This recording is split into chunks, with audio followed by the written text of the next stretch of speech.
Doctor Ira Tripathi from Ira मनोरोग निदान केंद्र। आज मैं आपको ऑटिज्म स्पेक्ट्रम डिसऑर्डर के बारे में बताने जा रही हूँ। ये एक प्रकार की क्लिनिकल बीमारी है जिसे हम न्यूरो डेवलपमेंटल डिसऑर्डर भी कहते हैं।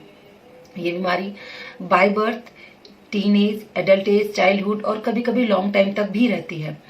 इस बीमारी में बच्चे को या बड़े को प्रॉब्लम होती है सोशल इंटरेक्शन में और कम्युनिकेशंस में। इसको हम परवेसिव डेवलपमेंटल डिसऑर्डर भी कहते हैं। जो आपने फिल्म देखी होगी शाहरुख खान की माय नेम इज खान, उसमें शाहरुख खान ठीक से बोल पा रहा था लेकिन उसका आई टू आई कांटेक्ट नहीं अच्छा था और सोशल कम्युनिकेशंस अच्छी नहीं थी, मगर लैंग्वेज थी। इसको एस्पर्जन सिंड्रोम भी कहते हैं। जो आपने प्रियंका चोपड़ा की फिल्म देखी थी बर्फी, जिसमें प्रियंका चोपड़ा को ऑटिज्म स्पेक्ट्रम डिसऑर्डर होता है, जिसमें language, communications and social interaction बिल्कुल भी नहीं होता। आपने देखा होगा पूरी फिल्म में प्रियंका चोपड़ा कभी बोली नहीं होती है। सबसे पहले जानते हैं कि क्या कारण होते हैं इस प्रॉब्लम का या इस बीमारी का। तो पहला कारण होता है जेनेटिक। ज्यादातर देखा जाता है कि ये जेनेटिक भी पाया जाता है, जिनके माता पिता या उनकी ब्लड रिलेटिव फैमिली हिस्ट्री में ये प्रॉब्लम है तो बच्चे में भी आ सकती है। दूसरा कारण होता है बायोकेमिकल रीजन, जिसमें सेरोटोनिन की कमी की वजह से भी ये प्रॉब्लम हो सकती है। तीसरा कारण होता है बर्थ हिस्ट्री। ड्यूरिंग प्रेगनेंसी में मदर का किसी गंभीर बीमारी से बीमार रहना, उसके लिए मेडिकेशन लेना। बर्थ हिस्ट्री में ये भी कहा जा सकता है कि बच्चे के बर्थ का एब्सेंट रहना या फिर बच्चे का किसी बीमारी के साथ जन्म लेना भी ऑटिज्म के कारण माना जाता है। कुछ मेडिकल कंडीशन भी इसके कारण होता है, जैसे chromosomal abilities, rubella, neurological abilities भी इसका कारण होती है। ऑटिज्म के बहुत सारे सिम्टम्स होते हैं, जिनमें से कुछ मैं बता रही हूँ। पहला सिम्टम्स होता है आई टू आई कांटेक्ट का नहीं रहना। बच्चा कभी भी आई कांटेक्ट करके बात नहीं करता है, वो कभी भी आपकी तरफ नहीं दिखेगा। अगर आप उसको कोई भी उसको पुकारता है, उसका रिस्पॉन्स बच्चा नहीं देता है। बच्चे अपने इमोशंस को बता नहीं पाते हैं, रिस्पॉन्स नहीं कर पाते हैं और इवन दूसरे के इमोशंस को भी अंडरस्टैंड नहीं कर पाते हैं। एक तरीके से कहा जाता है कि जीने की जो कला रहती है और जो उन बच्चों में वो स्किप रहती है। इसमें एक सबसे प्राइम सिम्टम्स ये भी है कि बच्चे की सोशल स्माइल एब्सेंट रहती है। मतलब आप 6 महीने के बच्चे को भी आप स्माइल करते हैं, उससे हंसकर बुलाते हैं तो बच्चा रिवर्स में आपको स्माइल देता है, और अगर बच्चे को आप घूरते हैं तो बच्चा डरता है। लेकिन इन बच्चों में सोशल स्माइल बिल्कुल भी एब्सेंट रहती है।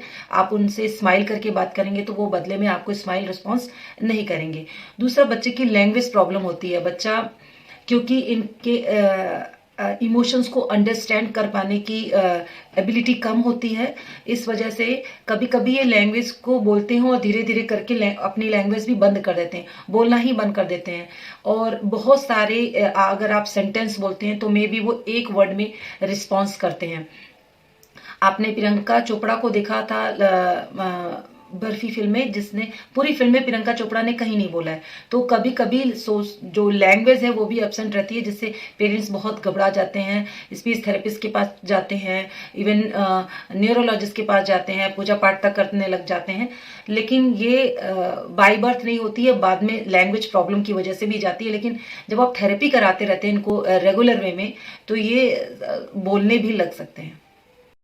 बच्चे में कुछ रिपीटेटिव मूवमेंट रहते हैं, जैसे हैंड फ्लैपिंग करते रहते हैं बच्चे, टो के साथ चलते हैं बच्चे, और रिपीटेटिव कोई भी वर्क करते रहते हैं, जैसे किसी भी चीज़ को बहुत ही माइन्यूटली सुनते रहते हैं। घड़ी की टिक टिक को जैसे सुनने लगना, बहुत ही नैरो चीज़ों को उसमें उसको वॉच करते रहना। बोलने का उनका थोड़ा एबनॉर्मल तरीका होता है, जैसे कि मुझको ये चाहिए तो ऐसे बच्चे बोलेंगे तुमको ये चाहिए। इसको कहते हैं प्रोनाउन रिवर्सल।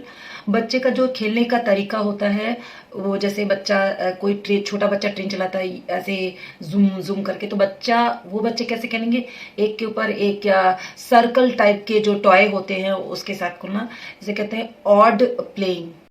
9 से 12 साल के महीने में बच्चों को स्ट्रेंजर एंजाइटी आने लग जाती है, बट इन बच्चों में नहीं आती है। जैसे छोटे बच्चे ज्यादातर अपने मम्मी पापा के ही गोद में जाते हैं, लेकिन ये बच्चे किसी के भी गोद में जा सकते हैं। ये बच्चे किसी भी वर्ड को रिपीटेटिव बोल भी सकते हैं। जैसे आपने बोला नो तो बच्चे बोलेंगे नो नो नो नो, या मम्मा मम्मा मम्मा मम्मा। इस तरीके के रिपीटेटिव वर्ड भी बोलते हैं बच्चे। कुछ बच्चे में एबनॉर्मल बिहेव भी होते हैं। ऐसे बच्चे के कोई पेयर ग्रुप नहीं होते हैं, अपने इस उम्र के बच्चों के साथ ये नहीं खेलते हैं। इनको अगर चोट भी लग जाती है तो ये जल्दी रिस्पॉन्स नहीं करते हैं, बताते नहीं हैं, क्योंकि इमोशंस की को पहचानना इनके लिए डिफ़िकल्ट होता है। कुछ गेस्चर बिल्कुल अजीब होते हैं, जैसे कि ये बच्चे इस तरीके से करेंगे, ऐसे बच्चे इस तरीके का बिहेव करेंगे, या किसी भी चीज़ को रिपीटेडली ऐसे से करते रहेंगे।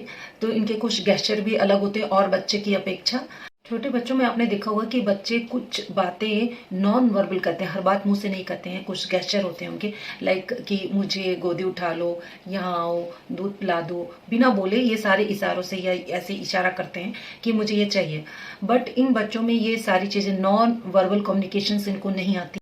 बच्चों को आपने देखा होगा कि जब कोई कार्टून देखते हैं, फिल्म देखते हैं, तो उसमें उनका कोई फेवरेट कैरेक्टर मर जाता है या हर्ट फील करता है तो उनको भी दुख होता है। जैसे कि हीरो के उस पर किसी हथौड़े से मार, ऐसे करते हैं बच्चे, तो it's very normal reaction. But in बच्चों में ये रिएक्शंस नहीं होते हैं, क्योंकि वो इमोशंस को समझ नहीं पाते हैं, बिल्कुल अंडरस्टैंड नहीं कर पाते।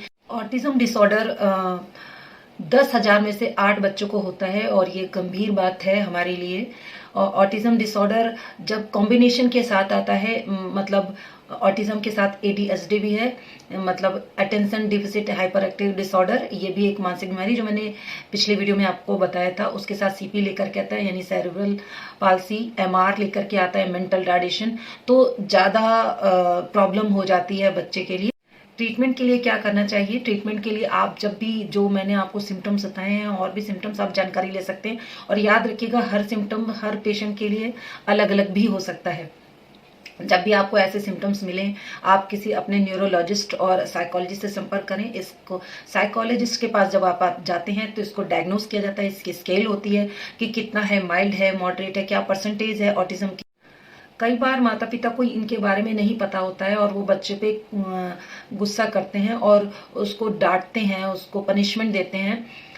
और ये बात अभी तक तो घर में सीमित रहती है। जैसे बच्चा स्कूल जाने लगता है तो टीचर भी कई बार इस चीज़ को पहचान नहीं पाते हैं, तो उसका कंपेयर करते हैं, उसकी कई सारी इंसल्ट फील होती है। वो इंसल्ट फील करता जरूर है, लेकिन एक्सप्रेस नहीं कर पाता है, तो जिससे आगे चल के कई साइकोलॉजिकल बीमारी भी आ सकती है, जैसे कि डिप्रेसिव हो सकता है, बहुत एग्रेसिव हो सकता है। सो प्लीज इसको पहचाने, कंसल्ट करते रहें।